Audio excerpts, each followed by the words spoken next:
Only 38% of the total 23.4 billion has been spent to date. So most of the investment is still to come. The reason for the change has been it's a very different project to the initial project. There have been a number of changes from a spec point of view and design point of view, but also occasioned through various regulatory requirements. Is this what we're looking forward to? Are there any risks that we face, and what's being done to mitigate against a residual risk on these numbers moving forward where efficacy is in focus? Yes, that's a good question.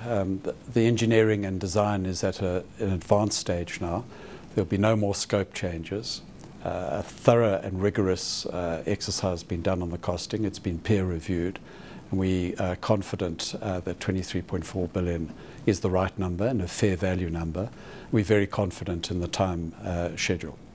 Higher costs were set to be financed through a combination of internally generated resources and debt finance as well. You know, where more time now means more money, how exactly are you looking to raise that debt, and has there been a time frame laid out for that capital raising initiative?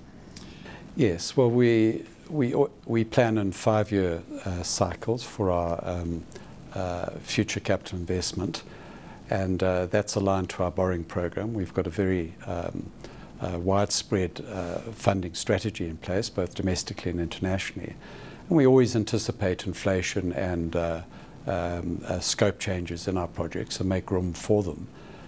So we're confident this can be financed in terms of our funding strategy, and it's now been built into our corporate plan. There had been some concern, in fact the market spooked by the fact that we may well see security of supply hindered to inland operations from the coast for the period to delivery of NMPP. Run us through how those issues have been ironed out. Yes, well, one concern, and we raised it ourselves, is that the existing Durban-Johannesburg pipeline is some 45 years old and reaching the end of its design life. And we want to be really sure that there is no risk in operating it at the current pressure it's under, because it's at full capacity.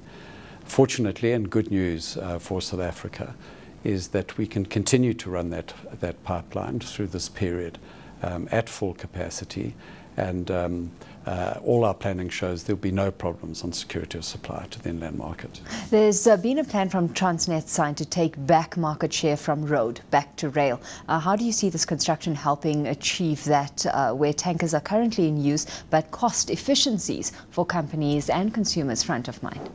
The current pipeline, which as I mentioned is 45 years old, has been capacity constrained for some time. And it's operating at its maximum capacity at present. So quite a lot of fuel has to go to Johannesburg by road. We're putting in place going forward, and that will start from next year, opportunities to put more through the pipeline and or rail and relieve the congestion on the road. And certainly when the new pipeline's in place, there'll be no need for road tankers at all between Durban and Johannesburg.